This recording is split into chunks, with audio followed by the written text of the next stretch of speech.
Mumbai fort इथल्या समाचार मार्ग येथील इमारतीच्या तळमजल्यावर 3 रेस्टॉरंटचं काम सुरू आहे। येथील एका रेस्टॉरंटच्या बाहेर एव्हरेज डिस्ट्रीब्युटर पॉवर हा बॉक्स स्थलांतरित करण्यात येत आहे, परंतु तेथेच 100 वर्षे जुना वडाचं झाड आहे। या झाडाच्या बाजूलाच मोठा खड्डा खणून हा बॉक्स स्थलांतरित करण्यात येत आहे। यामुळे भविष्यात मोठी हानी होण्याची शक्यता आहे। यासाठी ए विभागाच्या उद्यान विभागाने एनओसी दिलेली आहे का, असा सवाल सामाजिक कार्यकर्ते संजय गुरव यांनी उपस्थित केला आहे। याशिवाय ए विभागात तक्रार देखील केली। यावर आता पालिका प्रशासनाच्या कारवाईकडे सर्वांचं लक्ष लागलं।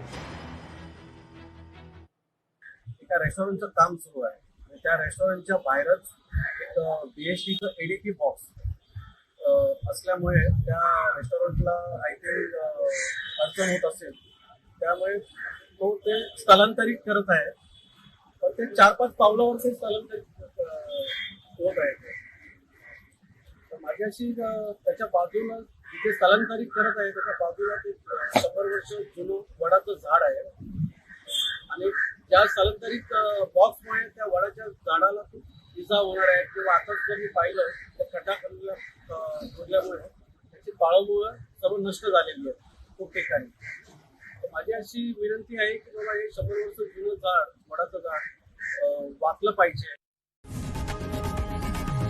लोकशाही मराठी ऐका, पहा, जागरूक रहा।